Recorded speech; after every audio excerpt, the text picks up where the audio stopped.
Hello and welcome to Learning Thursdays. My name is Bridget Hartman DeCenzo and I'm your host today for Learning Thursdays. Today's presentation is Internet Gambling, Risks and Opportunities, and our presenters are Jamie Costello, Prevention Specialist and Special Programs Manager from the New York Council on Problem Gambling, and Jennifer Berg, Coordinator of Problem Gambling Services and the Northeast Prevention Liaison for New York State OASAS. If you're interested in earning credentialing hours for Learning Thursdays, please note that Learning Thursdays presentations are free and are approved for 1.5 credentialing hours. Please type or write your name on the certificate that you receive along with this web link, and please be sure to send in your sign-in sheet to the address as indicated on the form. Your sign-in sheet must be on file for your certificate to be recognized by OASAS's credentialing unit. If you have any questions about Learning Thursdays, please feel free to email learningthurs@oasas.ny.gov. I'd like to draw your attention to the evaluation link shown on this slide. To help us better meet your training needs, please complete this brief evaluation. The web link can also be found in the email that accompanied this presentation.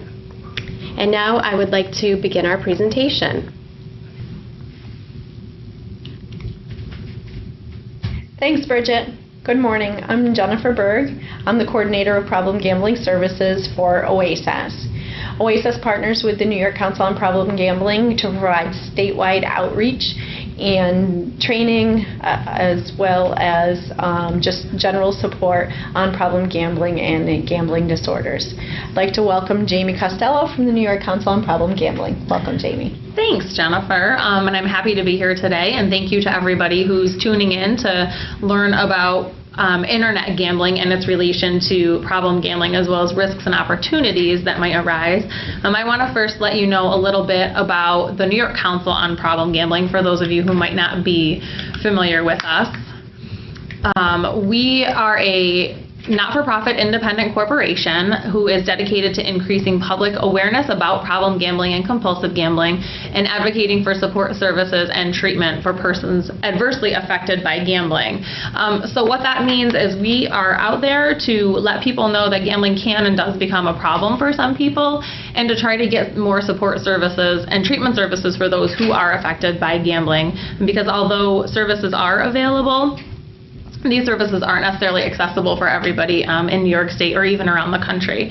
One thing I want to point out is that the Council maintains a neutral stance on gambling. What that means is that we are not for or against gambling, and I think people get confused there sometimes. So we are not pro-gambling or anti-gambling. We are simply concerned about those who have been negatively impacted somehow by gambling. And for those, again, who aren't familiar with the New York Council on Problem Gambling, just some services that we offer and some things that we do. We have, of course, we produce and disseminate information about problem gambling and gambling disorder.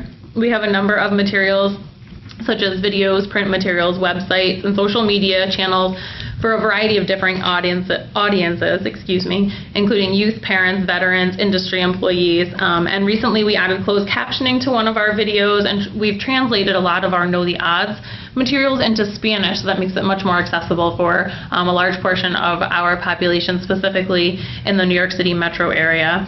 We conduct and publicly support ongoing research activities in partnership with OASAS and Siena and a number of other organizations and agencies.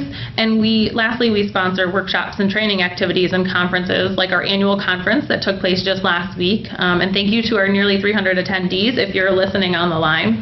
And we also have free clinical supervision for those who are training for or have their CASAC and are working on their G certification. And we have a number of affordable at-home study courses, which are all approved by OASAS. So those are just some of the ways that we partner with OASAS to help you as New York State providers to let people know and to raise awareness about problem gambling in New York State. So just a quick overview of what we plan to cover today. We'll talk about what is and isn't internet gambling, which seems to be maybe an easy definition, but isn't always an easy definition. There are definitely some blurred lines there. We'll talk about the history and development and growth of internet gambling, because although internet gambling is just now being discussed more often, the history and the legality of it actually dates back to before the internet was even invented, and we'll talk about that. We'll talk about who is participating in gambling on the internet and how that's related to problem gambling.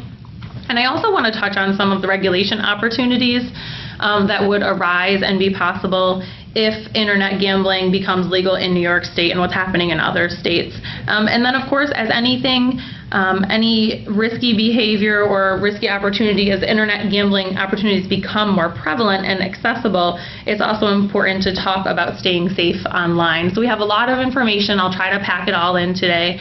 But of course, if there's something that you'd like more information about, or you'd like more detailed slides or references for anything, feel free to contact me after the webinar, and my contact information is on the last page of this presentation. And Jennifer at OASAS also knows how to get in touch with me. So I think before we talk about internet gambling, we need to talk about what internet gambling is and what gambling is. We can all probably agree on the definition of internet and what the internet is, but we may not be able to agree on what the definition of gambling is, and that happens a lot as we talk to different audiences or different stakeholders in New York State. For our purposes today, we're going to define gambling as risking something of value on a game of chance in the hope of a desired result. So you have to risk something. There has to be some element of chance, and it says something of value because it doesn't always have to be money when you're gambling. It could be your house, it could be your watch, it could be a number of things, something that has value to you. And then there's always that element that you hope that you're going to win or there's going to be a positive outcome. So how are people gambling in New York State? The obvious answers are racetracks, lottery games, casinos, things like that. But we have to remember that gambling also includes things like pull tabs, any raffles that you participate in, office pools, things like bingo, animal fighting, which is prevalent in some communities in New York State. And if you ask around, unfortunately, we're finding that it's more prevalent than we think it is, or that we hear more often than we hear about it. And then there's the internet. And I think for internet gambling, it's important to remember that internet gambling is the same as gambling. It's just the way that people are doing it. So you're still risking something of value on a game of chance in the hope of a desired result, but the means that you're doing that with is via the internet. Just like beer is one form of alcohol, it's important to remember that the internet is just one form of gambling. And it's also important to know that different forms of gambling have different risks associated with them. So the major types of internet gambling it's quite a variety, excuse me. There are basic things such as placing bets via the internet on things like lottery games, sporting events, horse races, or purchasing those lottery tickets and games online. But there are also more complex and involved forms of internet gambling, such as internet poker, online casinos, and then there's the issue of fantasy sports, which we'll talk about those blurred lines a little bit between what is gambling and what isn't gambling. So if we step back, we have the three major ones that I'm going to focus on right now are the poker, the casinos, and the sports betting. The online poker tables commonly offer Texas Hold'em, 7-card stud, any kind of poker that you might participate in with your friends or with a group, with your family, a Friday night, things like that. But they're played on the internet. They're fairly attractive to internet gamblers because they have the potential to win because there is some element of skill. There's also a little bit of financial, I don't know how to say this. There's a little bit of financial value actually for the gambler because they see it because that element of skill, and they're also playing against other people. They're not necessarily playing against a house, whereas at a casino you're playing against a house. Online a lot of times you're playing against other players. So a lot of gamblers see that as a potential to win because there's the element of skill, and then they're able to compete with those other players online. And then there's the casino, the online casinos, which you can play a number of games such as roulette, blackjack, pachinko, baccarat, many others that you would play in a casino as well. But these games are played against the house, which makes them a little different than the poker, and we usually see different types of audiences that play the online poker versus the online casino. Again, and then there's the sports betting, and then the fantasy sports, which may or may not be gambling depending on how it's done. So these are the major types of gambling. We know what internet gambling is, but what isn't internet gambling? E-gaming is not internet gambling. And when I talk about e-gaming, it's really any sort of gaming using a remote interface. So we're talking the internet, telephone, interactive television, things like candy games or farm games where you're building your own town, and you may have to pay to play these games. But you're probably not receiving a payment. For an activity, an online activity, to be legally considered gambling, it has to have a prize, a chance, and a payment. So a lot of e-gaming sites and operators, they remove one of those elements, many times the payment, and then it's not legally gambling. So then it's e-gaming, which is where it really gets fuzzy. For example, you can pay to play poker and win credits or tokens as a prize, but if you're not receiving a cash payment or you can't cash out, it's not legally gambling. And then there's the fantasy sports that I mentioned before. Are they gambling? Are they e-gaming? Again, it really depends on the site and whether you're paying to participate and whether you're getting a payment or a cash out involved.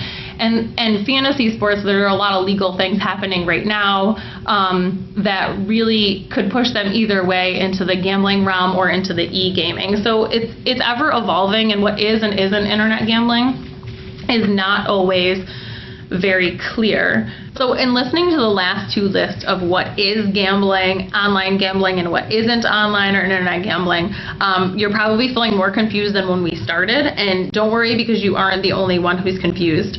The line between gambling and gaming is more like one of those perforations that you see on a tear-out slip in a magazine than it is a solid line or a solid break between the two.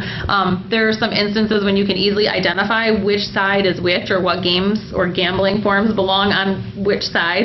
But in other cases, both sides really seem to be interconnected.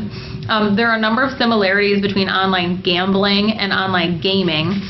Both types of activities stimulate your brain's reward system, specifically the neurotransmitter dopamine that tells your brain when your body likes something and when you should do it again. It's the same neurotransmitter that works when you eat, and that's how your body has learned to eat in order to survive. So the dopamine in the reward system is really there to biologically to help humans survive as a human race. But what it does also is that when you use a drug, for some that aren't aware with brain circuitry, when you use a drug, your dopamine spikes. So your brain says, that felt really good, do that again. The same thing happens when people are gambling online or gaming online or video gaming, even video gaming offline. That dopamine spikes because they get excited, and so their brain rewards them and says you should do this again, so people repeat. Another similarity is that people often participate in online gambling and online gaming for the same reasons. Many people participate in gambling and gaming as a form of entertainment, and some also participate in gambling and gaming as a form of escape, to get away from stress, to deal with reality, to just walk away from it all for a little while. And gambling and gaming forms also often look similar and have many of the same play features, but there are some really big key differences.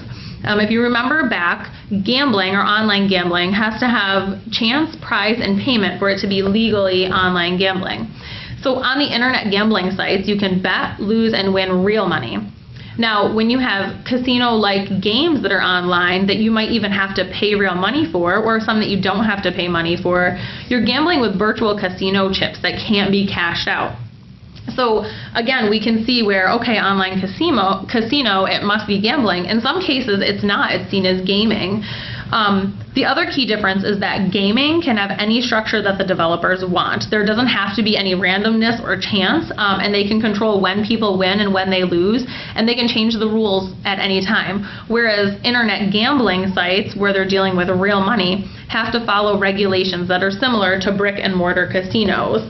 So again, those lines are not very clear between gambling and gaming. Jamie, let me ask you a question. The sites that are not for money, so you're gaming, would you classify those as maybe a training ground for future gamblers, or even maybe with some of the video games that you do online? What are your thoughts on that? And again, like Jennifer's saying, some might be seen as gaming, but again, a free poker site is a way for kids especially to learn how to play poker. And if they're dealing with these virtual casino chips or tokens that they may not even be paying for in the first place, when they're dealing with those and they see, I've cashed up or I've racked up 7,000 chips or tokens, I could turn that into money. We've seen that becomes a training ground, and again, it rewards that dopamine system. So as you use something, you need more and more of the same thing to feel the same high, which is again a sign of having a problem with whether it's alcohol or drugs, something like that. Now, when we're talking about video games that maybe aren't related at all to gambling, so we're not talking like poker or slots or anything like that, just plain old what we see as very innocent video games, again, a lot of them have the same features.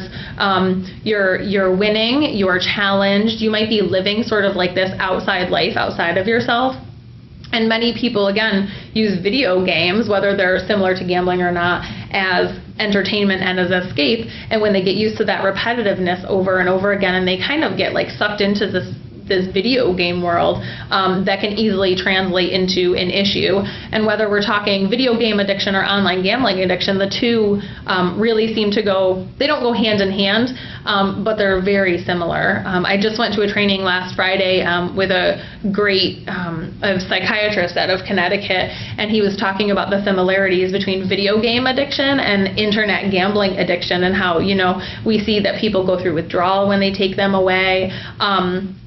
They need more and more of it to feel the same. So whether they're spending more money or they're playing it for longer amounts of time.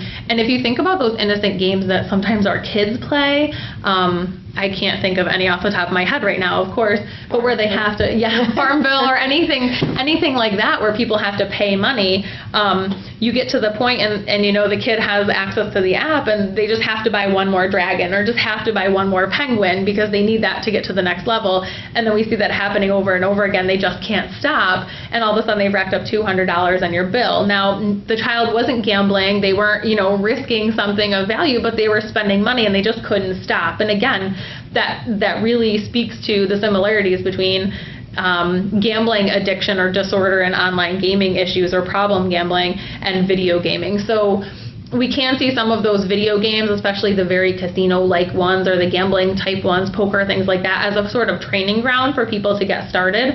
But even when you're talking about the ones who seem that they're not related at all, like farm type games where you build your own little city but you have to pay for things, a lot of those addictions go hand in hand. And I always say, for my prevention days, addiction is addiction is addiction. You still have a lot of the same warning signs, a lot of the same diagnoses that you might say as you do with other addictions. So I do think that a lot of them can be training grounds, and the two addictions, be it video gaming addiction or internet addiction and gambling or online gambling addiction, those two things are just so similar and intertwined, which again refers back to, there is no clear cut between gambling and gaming or online addiction or internet addiction. They're really intertwined and intermeshed. So I do think those lines get very fuzzy, but the video game addiction is bigger, and again, more people are talking about it because we've seen that huge rise in video games. And so that's kind of happening parallel to the internet gambling, and I think at some point they're really intersecting and kind of getting enmeshed with each other. So I do think that's definitely an issue. Thank you. No problem. Thank you for asking. Great point. So we're talking about the development of online gaming and the internet. So when did internet gambling really start, or when did the laws that oversaw internet gambling start? You might be surprised that some of the laws that are affecting internet gambling today or have affected it in the last decade were actually written decades ago. In 1961, we had the Federal Wire Act, which was really put into place to cut down on organized crime gambling, and it made it illegal for anyone to, now I'm going to quote here, engage in the business of betting or wagering using a wire communication for the placing of bets on any sporting event or contest, or to receive money or credit as a result of bets or wagers, or for information assisting in the placing of bets or wagers. So we can assume that in 1961, wire communication was primarily meant to refer to telephone communication. But again, as technology has developed rapidly, we have many more forms of wire communication, whether it be your mobile phone or the internet, email, things like that, that could technically be termed wire communication. So a lot of things fall under that umbrella. And also remember the word sporting event or contest with a comma after it. The first thing that they mentioned in the Federal Wire Act of 61 was placing bets on any sporting event or contest, because this term and this piece of the sentence that I read will come into play about 50 years into the future. So we're going to fast forward 30 years to August 6, 1991, when the World Wide Web opened to the public. The internet was actually invented in the late 80s, but 91 was the first time that it became accessible and open to the public. I'm going to guess that within those 5, 6, 7 years that they figured they had all the bugs worked out, and that's why they released it to the public. But if only they knew what we were facing now with the internet and what was happening. So we have 91, the internet opens to the public. And then just 3 years down the road was when we first saw the rise of internet gambling and internet gambling coming onto the scene. And from 94 to 2005, internet gambling really came into its own and became a huge piece of the gambling industry. In 94, Antigua and Barbados, Caribbean nation, passed a law allowing operators to apply for internet gambling licenses. So those were the first internet gambling licenses that were allowed by anybody, any country. And also in that same year, the first gambling software was developed, which is obvious. If you're going to have gambling licenses for the internet, you have to have some sort of software to go with that. So that was really the start in 94. In 1996, the first money wager, real money wager, was made in an online casino. And then just 2 years down the road, we had the first internet poker room opening, and by the end of 1998, there were over 700 real money casinos. So in just those 2 years, from 96, with the first online casino, the first money wagering being made, 2 years down the road, 98, we had over 700 real money casinos. Again, it grew really, really fast, really rapidly. In 2000, they estimated that online casinos generated over $2.2 billion in revenue, and they also estimate that U.S. players contributed to about 2/3 of that total revenue. So we haven't even seen, at this point, internet gambling or online gambling come into play in the United States, but we have U.S. players contributing 2/3 of the $2.2 billion in revenue in 2000. So in 2001, online gambling was spreading to UK territories where they were offering some operator licenses there. And by the end of 2001, there were 8 million online gamblers. So again, we're only talking 7 years down the road from when internet gambling came online, and only 10 years down the road from when the internet was made public.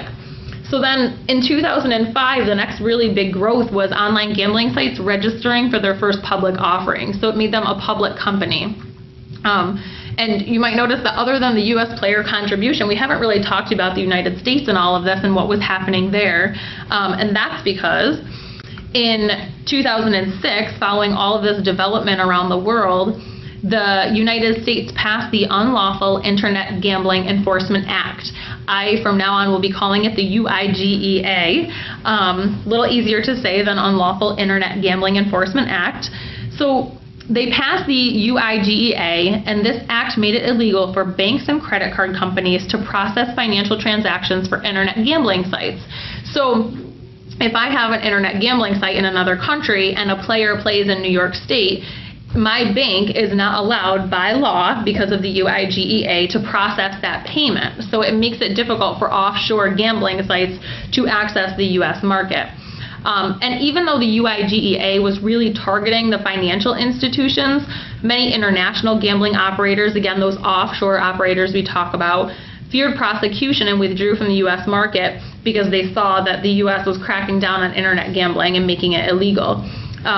But even though the U.S. was cracking down and they were withdrawing from our market, the online gambling market really continued to grow elsewhere. By the end of 2008, internet gambling revenue was estimated at $21 billion. So just in that 8 years, it went from $2.2 billion to $21 billion. And then by 2010, there were over 865 online casinos. So we have in 2006, they cracked down on the financial institutions. So moving forward to 2011, we have this memorandum opinion for the Assistant Attorney General of the Criminal Division. Now, what the Assistant Attorney General of the Criminal Division does is interpret the law. When there's a question about what a law says or what it means or how it's being interpreted, this is the person or the department in the Department of Justice that that decides what's legal or what's not legal, or what they meant when they wrote the law. So 2011, Illinois and New York State wanted to know if they could use the internet and out-of-state transaction processors to sell their lottery tickets to their in-state adults. And they wanted to know if that violated the Federal Wire Act of 1961. Because if you remember, 50 years ago in 1961, the Federal Wire Act made it illegal to place bets using any wire communication. And they want to use the internet now. So they're saying, is this wire communication? Can we do this? Will it violate a federal act? And what the Assistant Attorney General declared was that the Wire Act refers only to sporting events or contests. Now remember, that was the first piece or form of gambling, and the only form of gambling that was specified, clearly spelled out in the Federal Wire Act. So this Assistant Attorney General declared that the Wire Act only referred to sporting events or contests, and therefore lotteries were outside the reach of this Wire Act. But what about the UIGEA that made it illegal for banks to process these transactions? Well, what she did, the Assistant Attorney General at the time, she also declared in that same memorandum opinion that the UIGEA refers to illegal internet gambling and only addresses wagers across borders. So the in-state lottery sales were fine. And therefore, these lotteries would be within the lines or the rules of the UIGEA. So she declared that the in-state lotteries online did not violate the Federal Wire Act, and they were within the boundaries of the UIGEA. So this only affected lotteries, right? Well, not really. What this did was create a giant loophole for everything outside the category of sporting events or contests, because even though the original question or request was asked about lotteries, what the Assistant Attorney General said was that the Wire Act refers only to sporting events or contests. So all of a sudden she opened this huge unintended consequence from the original inquiry. We have this unintended consequence of creating a giant loophole for everything outside of sporting events or contests. So where does that bring us now? Well, now, with the loophole exposed, we have 3 states, New Jersey, Nevada, and Delaware, that have legal forms of online gambling. And Nevada actually jumped on board in 2001 before the memorandum opinion. So they went ahead and authorized certain Nevada casinos to offer interactive gaming. And then in April 2013, after the memorandum opinion, they had intrastate online poker going live, and that's now being offered by 2 of the state's 265 casinos. Shortly, actually a while after, 11 years after Nevada jumped on, Delaware jumped on board, and they enacted their online gambling legislation in June of 2012. That authorized the Delaware Lottery to offer and administer internet lottery. And then in November 2013 in Delaware, they started to offer intrastate online poker, table games, and video lottery games. And those are now being offered by the state's 3 racetrack casinos. So in 2001 to 2013, Nevada developed their online gambling, online gambling, and grew it until 2013. Delaware came on board 2012 to 2013 and is expanding today. And then we have New Jersey, which enacted their online gambling legislation in February 2013. And their legislation authorized New Jersey casinos to offer internet gaming. And then in November of that same year, so we're talking 10 months later, they started offering intrastate online poker, table games, and slot games going live, and are now being offered by the 7 of the state's 11 casinos. So we only have 3 states that are offering online gaming or have some form of online gambling legislation enacted in their state. But what do we see for the future of this? Well, if we talk about the history of online gambling, we have 91, the internet was developed, to 2014, where we have 3 states where online gambling is legal, and we have this huge growth of the online gambling industry to billions of dollars, and I only foresee that happening for the future. As we have casino expansion happening in a lot of states, we have talks about increasing taxes or not increasing taxes, economic development, all sorts of things going on I foresee that the growth of the online gambling industry, and a lot of other industry professionals see the same thing. We see that growth happening, and I'm thinking it's going to happen fast. Just as it started to develop fast, I think the growth is really going to happen fast too. There are already probably 10 to 12 other states that are talking about online gambling legislation. We have California, Colorado, Hawaii, Illinois, and New York State has even discussed online gambling, and some states are moving into from just online gambling and casino lottery type games to talking about sports gambling. So I see that in the near future, those gambling versus gaming lines, I foresee that getting much more blurred, as we talked about before with the video gaming and gambling. Those lines are going to get more blurred, and the industry is really just going to grow. So it's going to complicate things a little bit within the industry side of things and the gaming side of things, and then again the prevention and addiction piece. So I only foresee more changes happening. Even I'm sure that by the time this webinar airs, something will have changed in legislation and somebody else will be talking about it. So the future of this I see moving forward, and moving forward rapidly. So why are we seeing the popularity grow of internet gambling, and what makes this so attractive? Obviously the growth in part is due to the legislative changes that have happened, but what makes it so different than brick and mortar casinos or other gaming opportunities such as racetracks, bingo parlors, that sort of thing? One thing is the access. Now everybody talks about access with the casino and gambling expansion happening, but we also have to think about the access of internet gambling. Where can you access internet gambling? You can access internet gambling from your computer you're looking at right now. Anywhere you are connected to the internet, you can access online gaming, which means your desktop computer, your laptop, your tablet device, your cell phone, and I think they're even coming out with some cars that have internet access with them, so you can access internet gambling in your car. And sometimes through our television. I know there are some new interactive televisions out there. So common sense tells us that the easier something is to access, the more likely we are to participate in that behavior or that entertainment opportunity, whatever it might be. And this theory really holds up to healthy behaviors such as eating fresh fruits and vegetables and exercising, to not so healthy or risky behaviors such as drinking alcohol and gambling on the internet. I often use the comparison when we're talking about exercising in the gym.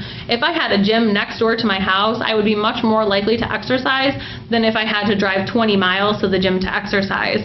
The same thing is true with gambling. If you have a casino in your town, you're much more likely to gamble than if you have to drive 30 miles to go to a casino. Now think about internet gambling. Much more likely to gamble on the internet if I can do it from the phone in my hand rather than having to drive to that casino or even walk next door to the Stop and Shop to buy lottery tickets. It's so accessible. It's in our hands all the time. It's very easy to just hop on and give it a shot, or to do it in between breaks at work or while you're walking or exercising. So that access really plays a big role in what's happening with the expansion and why internet gambling is so attractive to some people.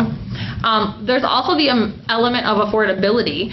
Many online and casino-like gaming opportunities are free. Now, those that aren't free, and we talked about those free ones being maybe like that training ground or figuring out how to do it, those that aren't free are fairly inexpensive. You have some games that you can play for low stakes, such as even 1 penny, which seems really small. But again, you get hooked in and you think, wow, that felt really good, that's really exciting, and then you need more and more to feel that same rush. So on top of it, you also, if you're gambling online, you don't have a lot of the extraneous costs that are associated with gambling in person. For example, if you go to a casino to play poker, you have to pay to get there for transportation or gas or bus ticket. You're probably going to eat while you're there, so you have to pay for that. You might see a show, you have to spend a few dollars in the gift shop or at the convenience store on your way out.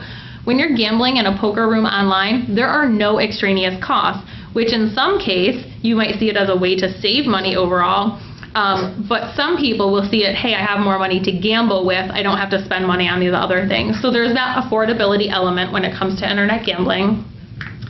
There's also the element of anonymity. I can't ever say that word. The element of anonymity, or being completely anonymous.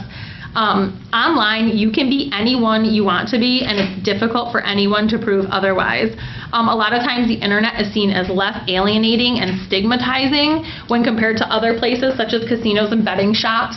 And in the poker rooms, the online casinos, you now have the opportunity to create your own avatar, just like you do on many online gaming sites, like Jennifer and I were talking about earlier. And in reality, you might be a 20-year-old, 5'2" blonde female, but online you can be a 45-year-old, black-haired, 6-foot tall man. You can really create a sort of online persona for your gaming activities or your gambling activities, either or, again, those blurred lines, gaming or gambling. You really can create your own online persona. And there's actually some research out there that shows that gender swapping is really popular among online gamblers, specifically females. There was some research done, I think it was about 2001, maybe 2002, that female participants, online gambling participants, believed that other males wouldn't take them as seriously if they knew they were playing against a woman. So if a woman goes into an online poker room as a woman, as that 20-year-old blonde female, she feels like she might not be taken as seriously as if she goes in with a different looking avatar, a different personality. And the females in that study actually even reported that it also gave them a greater sense of security as a lone woman in a predominantly male arena. We'll talk about the fact that a lot of men are gambling online. And even if you go back to basics and that anonymity without actually pretending to be someone else, again, the internet is often seen as less alienating, less stigmatizing. And online, you have much more control over how the world sees you. I was listening to, I don't remember who it was, but I was in a training one time and I was listening to somebody and he was talking about the female clients that he dealt with and their internet addictions. And he had a female client say to him, you know, I just wish people, before they met me in person, they looked at my Facebook profile, because she felt like her Facebook profile was a better image or a better first impression of who she really was than she was in person. So she had that confidence online that she didn't have offline. So that element of anonymity or being able to control how other people sees you is really appealing for people who are gambling online as opposed to people who are gambling at, say, brick and mortar casino type of activities. So related to the access, we have the convenience, right? When is internet gambling available? Well, it's available right now. Again, probably on the desktop that you're sitting at, the computer you're looking at. Again, you can access online gambling anywhere you have access to the internet. And it does not take a long time or a long amount of time to place bets or play a hand of poker online. So anytime you have a few minutes and access to the internet, you can gamble online. This convenience element rings true and really hits home for people who have families and full-time jobs and other responsibilities in life. Online gambling is open anytime, anywhere. There's no planning a trip to the casino and getting someone to watch the kids while you go out. And with that development of mobile technology and smartphones, it's become more convenient than ever before. You can download a gambling app and access gambling on the internet via your phone, which again, you don't have to share with anybody, so you can hide that behavior, and you can really do that anytime, anywhere. So again, you're not having to plan a day trip out. You can do it with that 5 minutes while you're sitting on the couch in your pajamas, or you can do it while you're sitting at a red light on your way to work. It's extremely convenient. Now again, that's not safe. I wouldn't recommend doing it at a red light on your way to work, but that element of convenience is a lot of times what gets people, or what draws them into trying online or internet gaming. And again, sort of along the lines of that anonymity, and we have the element of disinhibition, again, probably due in part to the anonymity of the internet. There's that higher level of disinhibition associated with online gambling than, say, in a casino or at a store where you have to buy lottery tickets. Not only does no one really not know who you are, but you aren't likely to meet them in your everyday life or ever in person. And there's something about technology that makes us much more likely to do things that we wouldn't do in person. Think about social media. A lot of people will post something on social media sites that they would never say to somebody else in person, that they would never say to a crowd in person. It's just like when you're writing that email that you write to someone who you're upset with, you're much more likely to spout off and hit send. It's that instant reaction when you don't have to look somebody in the face. Again, you might do things that you don't have enough guts to do in person. You don't have to look somebody in the face. And that element of being instant, that quick feedback, and technology is so quick that there's there's not really any think time built into our decision making. In person, we have that, I'm going to stop and think about what I'm going to say, hopefully. I'm going to stop and think about what I'm going to say before it falls out of my mouth. But with technology, we just spout off, we use our fingers to text or type or whatever it might be, and we hit send before we think about it. And while gambling online, we're also much less likely to take time to stop and think about whether or not we should add another $100 to our account. There's no 12-foot walk to the ATM or asking somebody for money. It's really just the click of a button. And online, we're much more likely to act outside of ourselves and to make decisions that we wouldn't, again, normally make in person. We're much more disinhibited about what we're doing and the decisions we're making or how we're acting online. And then we have the element of escape. Many people, many gamblers, especially more often female gamblers we find, use gambling as a way to escape reality or stress in your everyday life. And I don't know about anybody else, but it's Monday morning when we're recording this and you're watching it on a Thursday morning at work. And you may be feeling this is the end of the week, I'm completely overwhelmed.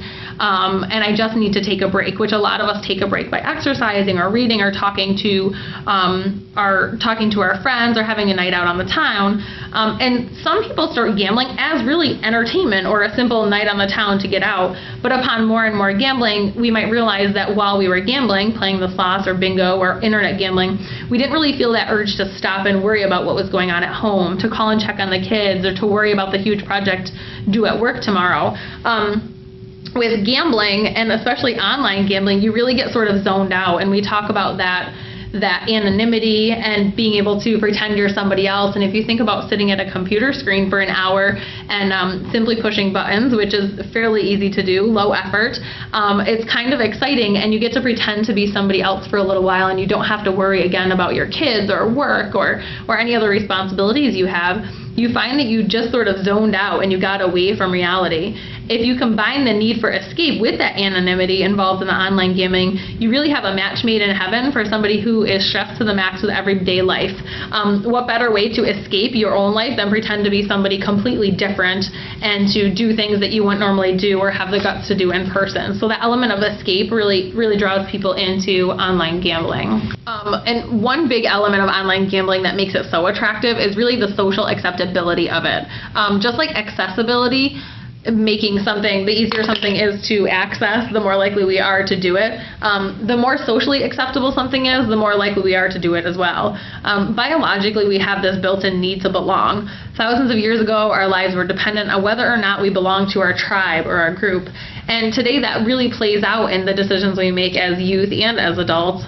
We go through a pros and cons list before we make decisions, and those lists often involve other people, their feelings about things, their beliefs about things, and whether or not they would choose to do something. So internet gambling, although seen as illegal in many states, is obviously, as we know, accessible and available, and it's really become so normalized that everyone's doing it, and when everyone's doing it, maybe I should too. Jamie, isn't that especially true with adolescents? It really is, and it really feeds into the development of their brain. If you're familiar at all with the development of an adolescent's brain, or you're familiar with teenagers, we know that they don't really make the greatest decisions, and that's because their prefrontal cortex isn't done developing until about the mid-20s, so 24, 25, 26. And what the prefrontal cortex is responsible for is decision making. So we have this human nature, or this innate need to belong to something as youth or as adults, and kids, as we know, they need to belong or figure out who they are and figure out who they fit in with, who their peers are. So they have a stronger need to belong, and then their brain isn't really fully capable of making great decisions. Kids don't step back and say, what are the pros and cons of this online gambling? They're just thinking, well, my friends are doing it, I want to belong to them, and so I'm going to jump in. They don't necessarily step back and say, maybe I shouldn't do this. They don't have that seat of second thought. So the social acceptability really plays into part, and it really feeds on the fact that kids' brains aren't fully developed. So it makes it very appealing for youth, the online gaming, as with the accessibility, the convenience, things like that. But the social acceptability, really, the norms of what their community thinks really affects youth behavior. So yes, exactly how it affects youth. So we have this this feeling that everybody's doing it, everybody's talking about it.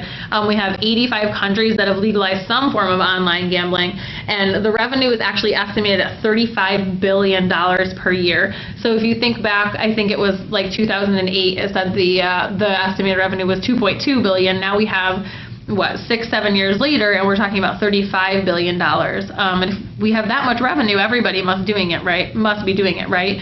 And there are a lot of people who are doing it, who are trying it, using it for entertainment, but there are some people or groups of people who are more likely to be gambling online than others. Internet gambling does not appeal to everybody. Internet gamblers are actually more likely to be male. They're relatively young adults, single, well-educated, and in professional or managerial employment. Results of one study show that 55% of internet gamblers were more likely to be people age 34 or younger. So really that 16 to 24-year-old bracket and that 24 to 34-year-old bracket. And then the internet gambling decreased with advancing age. And that makes sense since most of the age group is growing up in the digital age. So they're familiar with computers, they're familiar with technology, and it's just an easy transition for them. Right. It's so much easier for them to learn and to understand internet gambling than it would be for somebody in their 50s or 60s, or even somebody in their 30s or 40s. 15-year-olds often understand the internet and how to use a computer better than 30 or 40-year-olds do. They're growing up with digital photography in preschool rooms and computer classes in kindergarten, and they're figuring that out, and they're just comfortable with it, and they're much more familiar with it. So it does make sense. And I foresee that the further along internet gambling goes, that age will increase. Maybe not the average age of use, but the older people get, they still will be using internet for internet gambling. And then it was interesting, the education, the prevalence of internet gambling among those with a degree is actually higher. More people with a degree gamble on the internet, but they gamble less, if this makes any sense. Non-internet gambling is actually lowest among this group. And so internet gambling is highest among those who have a degree, and then lowest among those with no qualifications or certifications or training. So although a lot of people are gambling, males are more likely to gamble. The youth, the younger you are, the more likely you are to gamble. If you're single, well-educated, and in some sort of professional or managerial employment. Again, it really goes back to that familiar with the internet, access to the internet. So we talk about who's gambling and the epidemiology of internet gambling. I think we really need to just briefly talk about the relationship between internet gambling and problem gambling, and what is that relationship, and which came first, I guess, the chicken or the egg. First, we need to define problem gambling for anybody out there who's listening and not necessarily familiar with it. We define problem gambling as any gambling behavior that causes some negative consequence or has a negative impact on another area of your life. That might be your physical health, your mental health, your relationships, or your job or educational opportunities. So any gambling behavior that causes a problem in your life is problem gambling. So does internet gambling cause problem gambling, or are problem gamblers more likely to be gambling online? Again, it's the age-old question, which came first, the chicken or the egg? For many years, research showed that the rates of problem gambling among internet gamblers was actually much higher than that of non-internet gamblers. So you might think, okay, the internet caused the problem gambling. But newer research has actually given us a little bit more information about that. And it is true that the rate of problem gambling among those who gamble online is higher than their live gambling counterparts. However, this seems to be the case among those internet gamblers who are also participating in other forms of gambling. So what this tells us is that the more forms of gambling someone participates in, the more likely he or she is to experience problems associated with their gambling behavior. It really brings us back full circle to when we first started talking about the topic of internet gambling by framing it as just yet another form of gambling. So the more forms of gambling you participate in, the more likely you are to have a problem with gambling. So we know why internet gambling is attractive. We know that it's more prevalent because the laws are changing and people are doing it for certain reasons. But what makes it so risky? And there are actually elements of internet gambling that make it riskier, if you may, than its live counterparts or other forms of gambling that you do in person.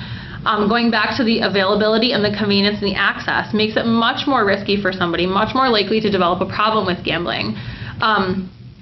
So it has to do with the dangers of internet gambling. We have to revisit those 3 points, that availability, convenience, and access. Again, anything that's easy to do is more likely to be done. And the more likely you are to try something, the more likely you are to overindulge. If you never try chocolate cake, you're less likely to overindulge in chocolate cake. The same is true for internet gambling. If you never try internet gambling, you'll never develop a problem with it. So internet gambling is easy to access, it's available all the time, so let's say I give it a shot. The problem is with that, if I try it and start to experience negative consequences due to my gambling behavior, I'm much less likely to cut back on internet gambling than, say, if I'm gambling at a casino. Internet gambling is not only easy to access, but it's also very easy to hide. It's easy to conceal the frequency and duration of gambling binges from your loved ones and your coworkers because you can do it, again, on your phone. You can sit in the bathroom stall on your break and do it. You can do it in your car on your way to work. Much more easy to hide. And when you're trying to cut back or stop gambling online, you're constantly tempted every time you access the internet. So when you pay your bills on the internet, you're tempted to gamble online. When you're using the internet at work, you're tempted to gamble online. When you're using social media on your phone, you're tempted to gamble online. And so that temptation to play one quick hand or one quick turn in a game is always right there. So for people cutting back, it's also risky. Or for people who have other addictions, it's also risky due to its availability and convenience and access. Another thing that makes it more risky is the fast pace. A lot of us live in this really fast-paced world. I feel like we have to squish everything in. We need that instant gratification, and there's never enough time in the day to get everything done. And when you're thinking about internet gambling, it's very fast-paced. Online casino games, slots for example, start at the click of a mouse, and almost instantly, when you click the mouse, you find out if you win or if you lose and are given the opportunity to play again. Poker rooms also move quickly. Many online gamblers are very comfortable with technology and are used to that instant feedback and things moving quickly. Again, we talked about, the younger adults or youth growing up in the digital age. They're very comfortable with that, and they're used to that fast internet, as opposed to like when we used to have the dial-up and you had to wait for it. If kids or young adults these days had to wait for that, they would get frustrated because they're used to that fast pace. So internet gambling really speaks to that need for that fast pace, that instant feedback, that instant gratification. And the more our technology develops, the faster our world gets and the faster we live our lives. So again, internet gambling really feeds that urge for that fast pace, instant feedback, things like that. And then you have the element of absorption. I wouldn't look too closely at these eyes because they're making me a little dizzy here too. But we talked about escape, and many forms of online gambling offer a sense of being totally absorbed in what you're doing, being able to shut out everything around you and allowing you to escape from stress. Anytime we participate in any unhealthy behavior to cope with reality or stress, our daily lives, we're much more likely to develop a problem with that behavior. The same is true for internet gambling. If you're gambling on the internet and you find that it helps you to forget about life for a little while and to tune everything out, you're going to go back for more the next time you feel stressed. You don't realize that the time passes, you may have created more troubles, but what you do realize is that you felt relieved for a little while. And if we think back to when we were talking about escaping reality and escaping life and pretending to be somebody else, it's very easy when you're looking at a screen to tune everything else out and pretend that you were in another world, that you were completely somebody else, and to get super absorbed in that. I think we've all experienced that on the internet at some point when you Google problem gambling prevention among youth, and you read an article that moves you to another article that moves you to another website, and before you know it, an hour is gone and you've been surfing the internet at work for an hour. The same thing happens. People get just as absorbed with that as we do with Google searches, with online gambling. They start playing and they go and they go and they go, and before they realize an hour or 2 hours or 3 hours has passed. So that makes it a little more risky than, say, buying scratch-offs or at a casino with your friends. There's also the decreased perception of money. I'm not sure if you can tell, but one of these piles is money and one is tokens. And the element of money on the internet is a little different than the element of money in person. When you're giving your credit card information online, you understand that you are purchasing a certain product or a certain amount of money to gamble with. However, as you're gambling, oftentimes instead of seeing how many dollars you have remaining, you'll see the number of tokens or credits or something to that effect that you have left. on some level, not calling it money sort of takes the reality of how much you're spending or how much you're losing. It takes the reality out of that. So it might have been affordable to start, but it's much easier to get carried away. And I think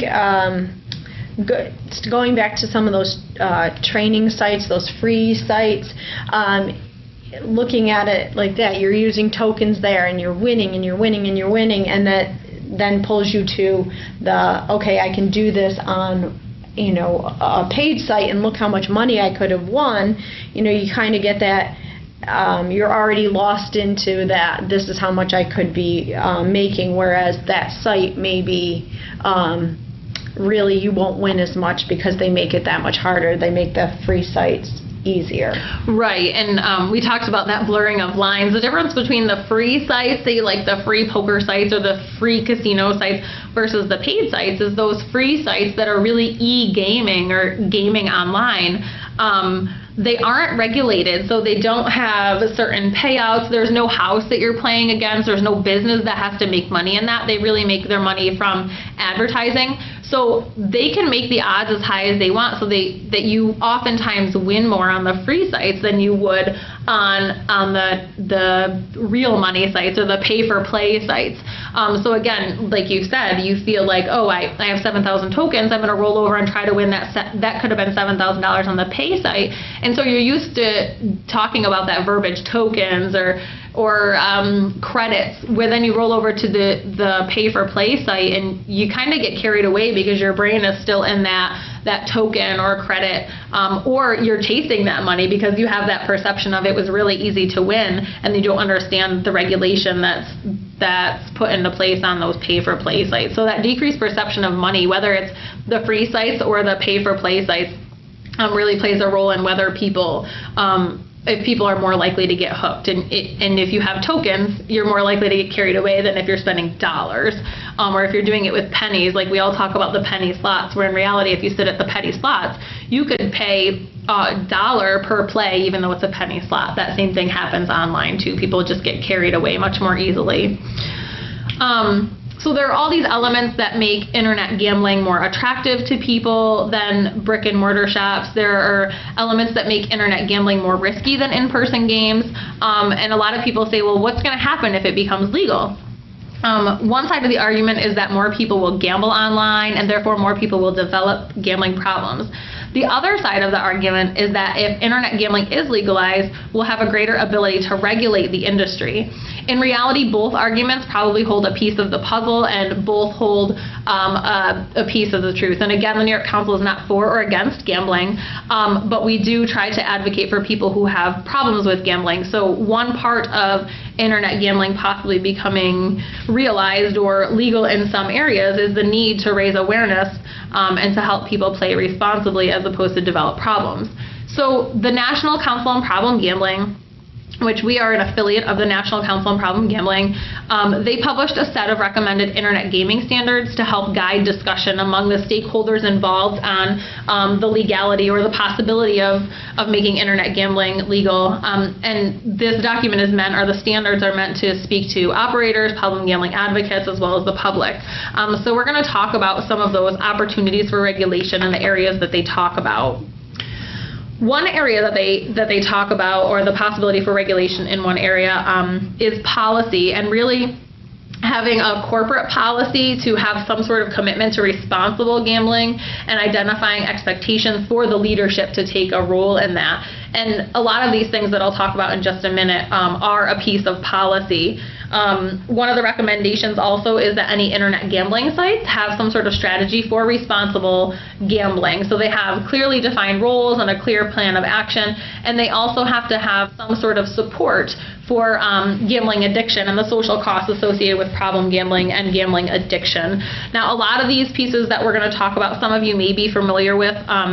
Some of the recommendations are things that brick and mortar casinos or gambling or gaming opportunities establishments already put into place. So one of the policies or another area is the staff training.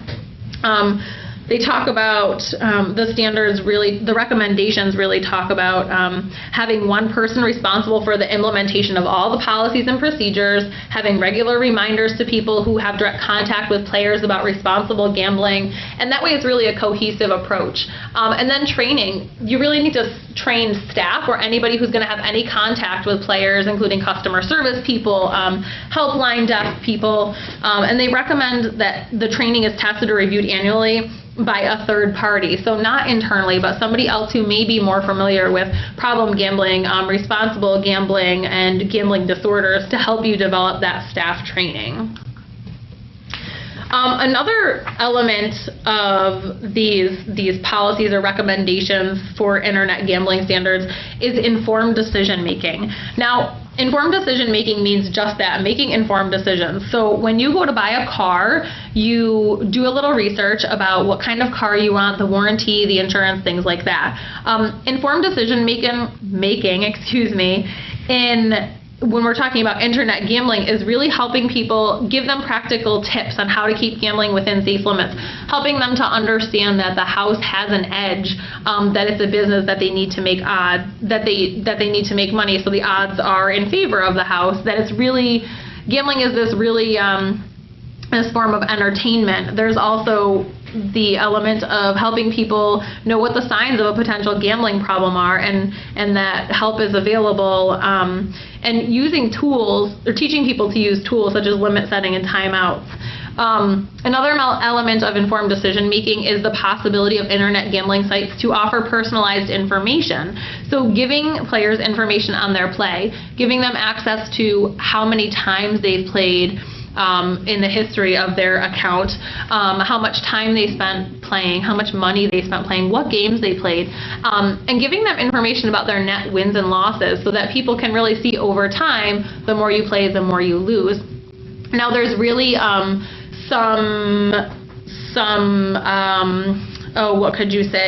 research that says that this is a great idea, that people can, if they register and get their information, that it'll help. And there's some research that says that it may not help. But think about if you, when you make your budget. If you make your budget and you see how much you make over a month and how much you're spending, if you see that on paper, you're much more likely to make conscious decisions about how you're spending your money or how you're saving your money. The same is probably true with internet gambling. If you're able to see on paper or on a screen, in this case, how much time you're spending, how much money you're spending, it's really concrete and it's not guessing or estimating, or there's really no denial allowed in that situation.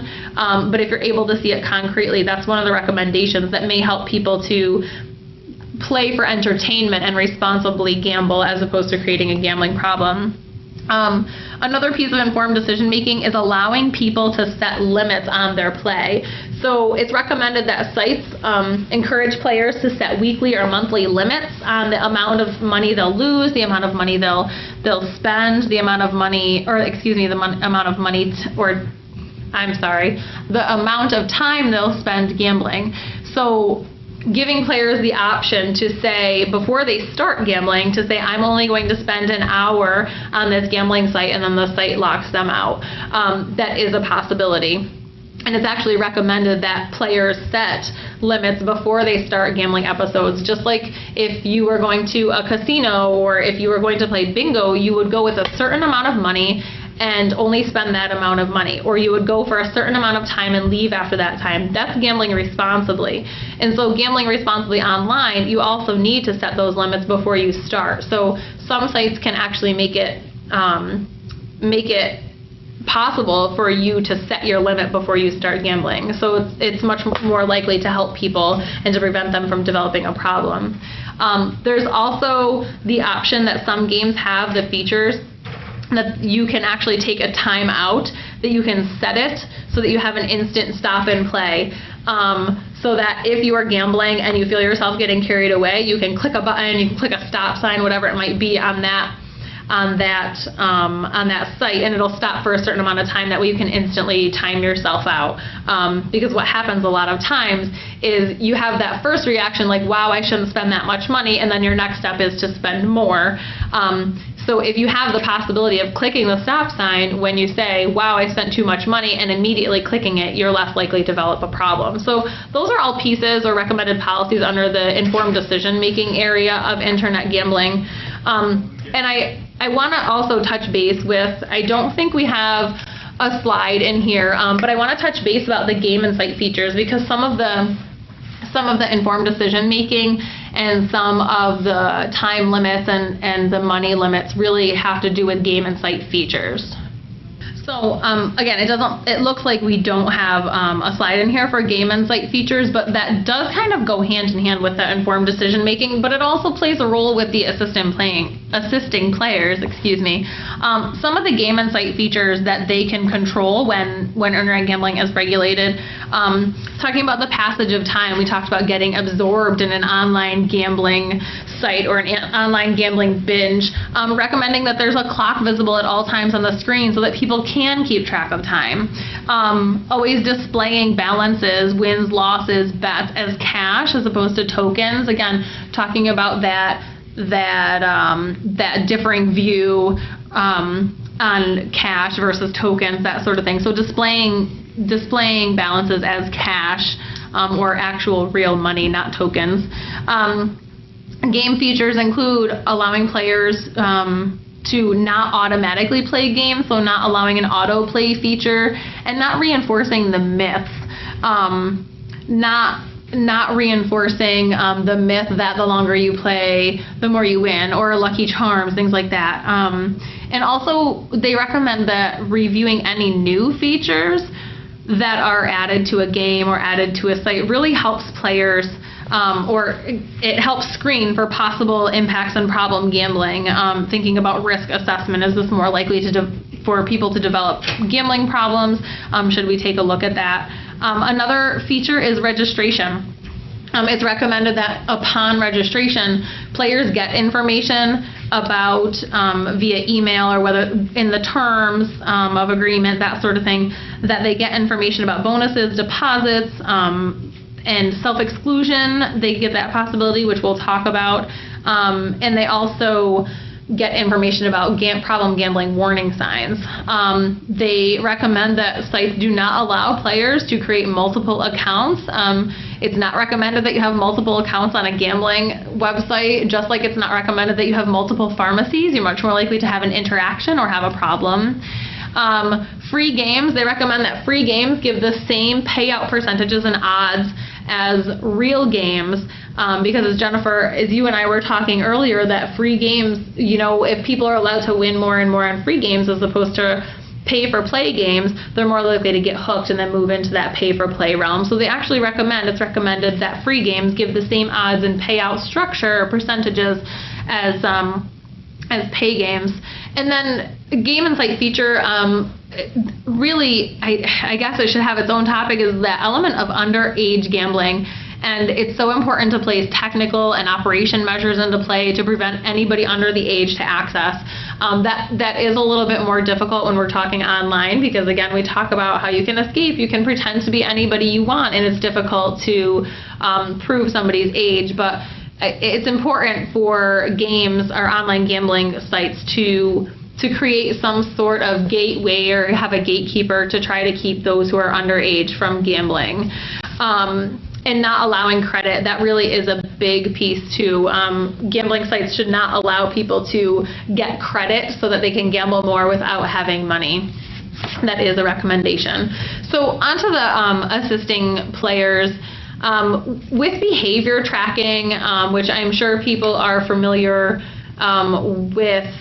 with the internet and how it works, and that everything can be tracked. They say don't post something on the internet if you wouldn't put it on a billboard, because even if you take it down, it's still out there somewhere.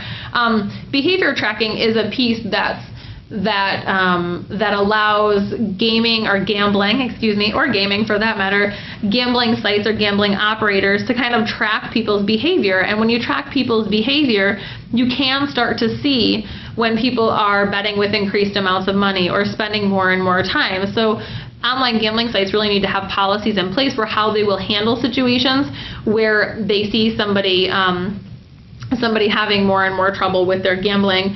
They also need to train staff. We talked about training. They need to train staff and have protocols in place for somebody when somebody else comes to the site with concerns about their loved one's problem gambling behavior and how they're going to respond to information requests. So customer service agents really need to be knowledgeable about the helpline. In New York State, we have the 1-8778-HOPE-NY, the Hope line. They need to be familiar with self-exclusion and timeout options and possibilities and local help resources. And the customer service, they need to be able to provide that to clients or customers upon request. So that needs to be pretty set in stone, and policies need to be very clear about that, just like they are in casinos and lottery locations, things like that. The online gambling sites really need to take that initiative as well. Oh, and it looks like I'm missing. I want to talk about self-exclusion for a second, too. Self-exclusion, for those who aren't familiar with self-exclusion, self-exclusion is when a player voluntarily restricts their ability to play at a casino or on a specific gambling site. Self-exclusion is a great way for people who say, wow, this is really, I'm seeing some negative impacts in my life, I'm spending too much money, for them to really stop things before it deteriorates too far into a gambling problem or a gambling disorder. So gambling websites should offer a self-exclusion process. The difficulty with self-exclusion online is that in order to self-exclude yourself at a casino, sometimes you have to go, but a lot of times you can do that through the website, which is great because you don't actually have to put yourself in the position of being tempted by the casino or by the gaming facility. Self-exclusion online means you have to go to the gambling site to self-exclude yourself from the gambling site, so that temptation is there. So it'd be great if they could come up with a way to self-exclude from gambling sites without having to go to the gambling site itself. The ban length is variable. They recommend a minimum of 30 days, and there's also an option of lifetime. You know, if you're a person in recovery from problem gambling or gambling disorder and you want to ban yourself forever from gambling sites, some of them do offer that option, that you can have a lifetime ban. But players do have the option to select their length. Bans are irrevocable. Self-exclusion is irrevocable, and when your time is up, you actually have to go through a reinstatement process. And what we recommend is that you educate a player upon reinstatement about problem gambling and warning signs and how to get help. That way they don't fall into the same trap that they fell into before. During the self-exclusion time, excluded players should not receive any promotional materials. And people who do self-exclude, who do voluntarily say they do not want to participate or have access to this gambling site, should also receive information about help. Because again, we talked about education upon reinstatement. They really need to receive that assistance or information ahead of time. Jamie, we talked about how you can be anyone you want on the internet. So if you're self-excluding, how can the internet sites verify that you are who you are, for one, and then if you create a new profile and come back as somebody else, is there any verification that you've seen with that?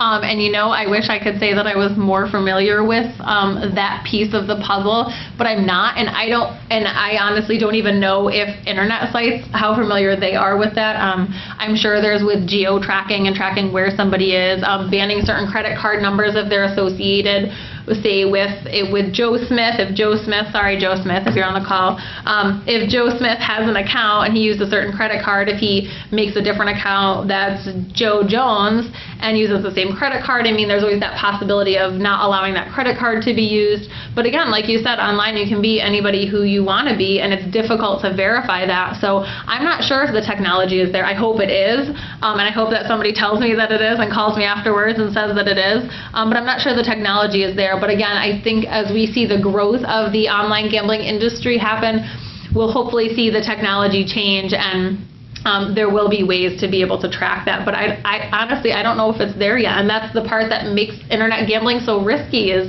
you know, there's always that opportunity to lie or to pretend to be somebody else and to overindulge and not really be able to stop. So I think that element is there, and I'm not sure if the technology is there yet. So I hope if somebody's out there, if it's there, call me and let me know. Because again, online gambling sites, there's so many different sites out of different countries and different technology that each one is a little bit different. So I'm not sure how they track that. Advertising and promotion. The operators of online gambling sites should really have a clear commitment, a clear policy about not misleading people or targeting people who have gambling problems, not targeting minors. And advertising and promotion shouldn't be placed on any pages that gear toward responsible gambling. So say if an online gambling site has a page for people to get information about responsible gambling or to get information about problem gambling, advertisements and promotion should not be placed on those pages, because again, it's that temptation. Somebody's trying to get help, but it's that temptation of putting a beer in front of the person who's trying to get help for alcoholism. You wouldn't want to put that temptation in front of a problem gambler as well. They also recommend that advertising is not misleading about the outcomes of gambling and doesn't misrepresent the odds of winning or losing. So taking a look at advertising and promotion and really creating solid policies about advertising and promotion.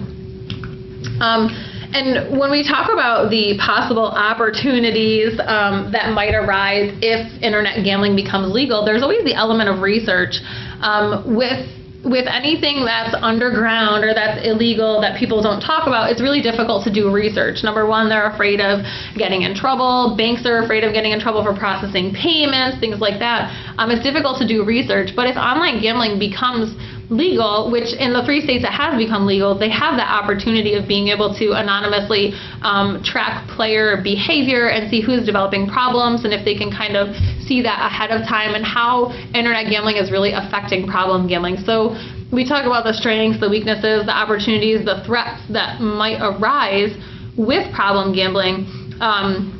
There's always the option or the possibility that we might have again, possibilities for research with online gambling to see how that is related to problem gambling. So that's a possibility as internet gambling, the industry increases and progresses. And as with anything else, as gambling as an industry and gambling brick and mortar locations as well as online gambling expand and grow in the future, you really need to figure out the tips for staying safe online, whether it's keeping yourself safe, whether it's keeping your kids safe. We need to really talk about that staying safe. So if you are gambling online, or if you have clients who are gambling online, or kids who you're thinking are gambling online, how do you stay safe? And how do you keep your gambling in control? Well, number one is your budget. You only spend what you can afford to lose, and you need to keep track of your money while you're playing. And remember that this money, the amounts on the screen are real money, even if it says tokens or coins or whatever it might be. It's real cash. And just like, again, if you were going to a casino or going to a bingo parlor, you would bring a set amount of money. When you're gambling online, you need to really limit that amount of money and keep that within your budget and not go over that. We have the little guy running there in the top middle because I want everybody to remember, avoid chasing your losses. If you lose, do not try to go back for more. Chasing your losses is one sign that you might have a gambling problem. You really need to be able to walk away from when you have a loss, because as with any other gambling opportunity, gambling operators are businesses and they need to make money, so the house always has the advantage, the house has the edge. So when you lose, walk away. Gambling is meant to be entertainment, it's meant to be fun, it's not meant to be a way to make money. Keep track of time that you're playing for. You want to know how long you've been on the site, and if they don't have a clock available, make sure there's one next to your computer. Make the one in the little bottom right hand corner on your computer screen, make that larger so that you can keep track of your time. And just like you budget or limit your money while you're gambling, you should limit the time you spend gambling. If you're a parent or somebody who has a loved one who may have a gambling problem, you want to make sure you keep your passwords safe if you have passwords to any gambling sites or your password to computer. And there's also software that you can use to block certain websites. I know Gamblock is one of them.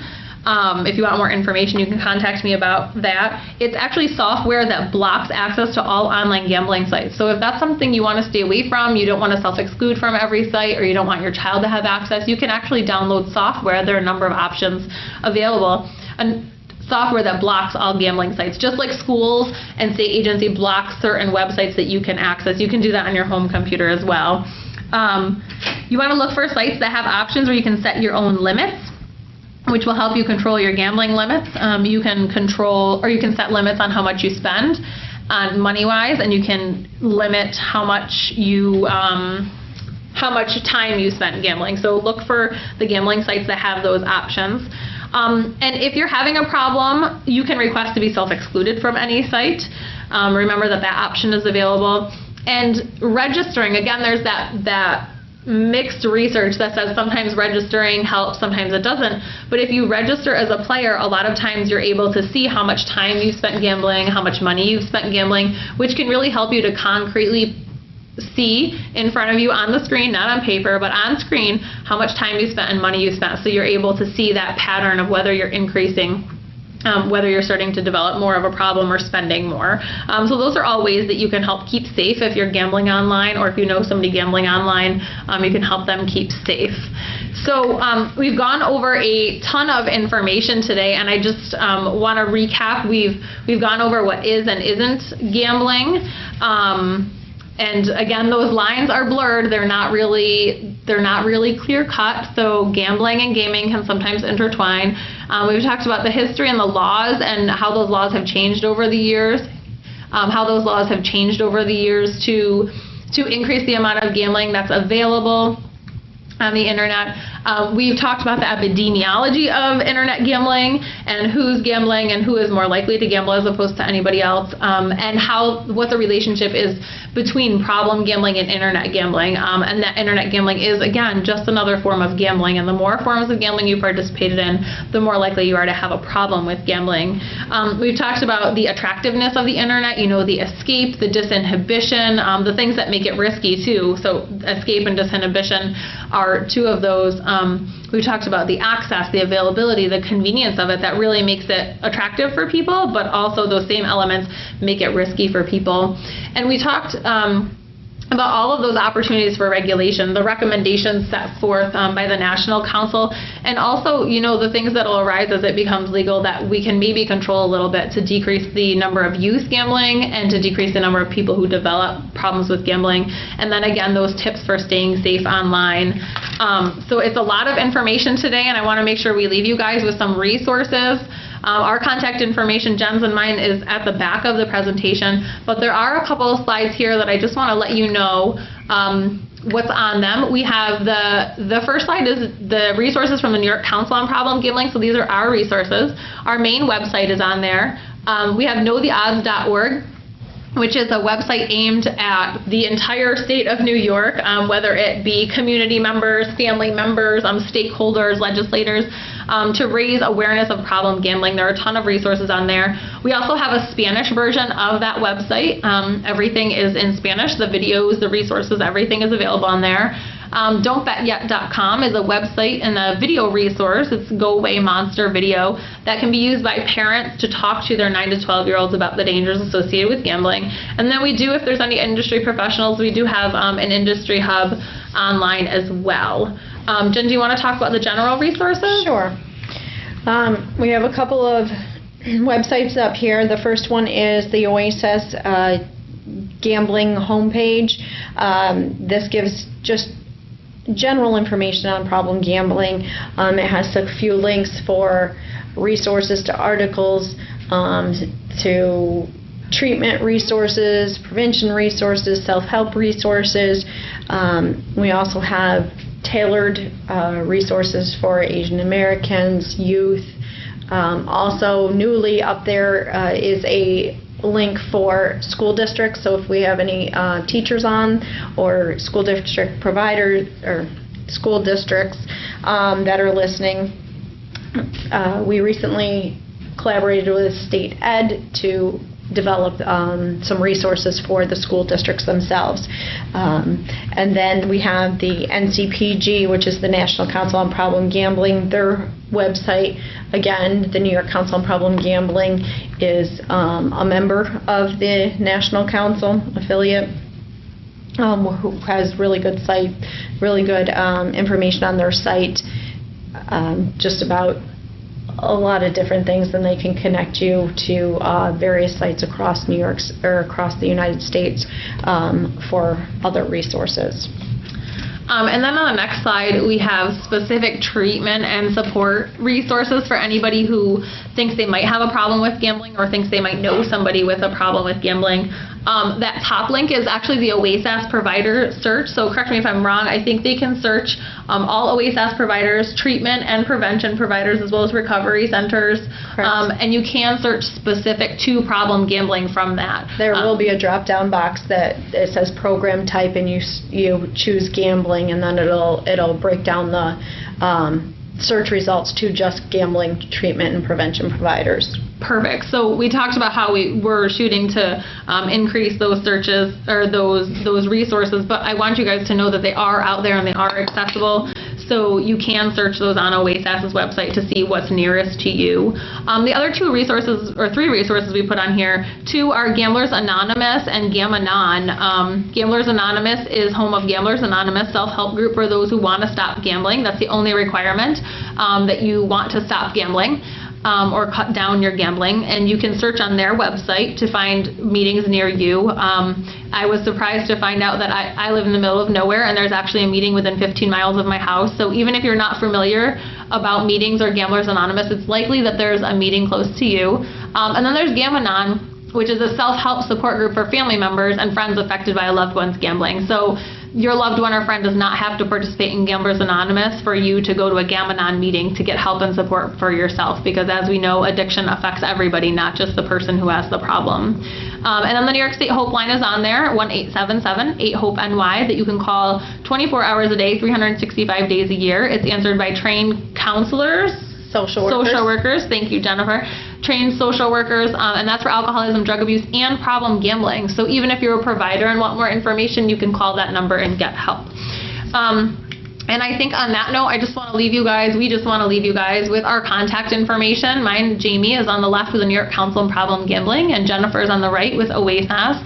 So if there's anything that we didn't cover or questions that you have after you view the Learning Thursday or watch the presentation, feel free to give us a call to get more information or more resources. And I just want to throw in my phone number up there is incorrect. So my number is 518-485-2114.